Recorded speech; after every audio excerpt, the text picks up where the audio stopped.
North কলকাতায় প্রথমবার খাইবার fast food festival চলে এসেছে। খাদ্যরসিক বাঙালি হয়ে সেখানে যাব না তাই কি কখনো হয়? প্রথমেই ঢুকে চোখে পড়লো এত সুন্দর অ্যাম্বিয়েন্স, যেটা নিয়ে কোনো কথা হবে না বস। এত খাবার দাবারের স্টল বসেছিল, কোনটা ছেড়ে কোনটা খাবো বুঝতেই পারছিলাম না। শীত চলছে তো চা দিয়েই শুরু করা যাক।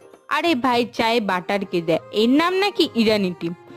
দেন চলে গেলাম টর্পিডোস ট্রাই করতে। মোটামুটি ভালোই ছিল।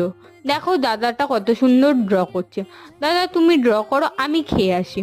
তারপর দেখলাম একটা অফার চলছে, একটা পেস্ট্রি কিনলে আর একটা পেস্ট্রি বিনামূল্যে। দেরি না করে চটপট নিয়ে নিলাম ব্ল্যাক ফরেস্ট অ্যান্ড চকলেট। মোটামুটি ভালোই ছিল। দেন চলে গেলাম মিত্র ক্যাফেতে, ওখান থেকে নিয়ে নিলাম তন্দুর ননভেজ প্ল্যাটারটা। মালাই কাবাবটা সেই ছিল। ওভারঅল সব আইটেমই ভালো ছিল। আমি ব্রাউনি খেতে খেতে প্রোগ্রাম দেখি। For regular update follow and subscribe. দেখা হচ্ছে খুব তাড়াতাড়ি। ততক্ষণের জন্য খেয়ে বাঁচো।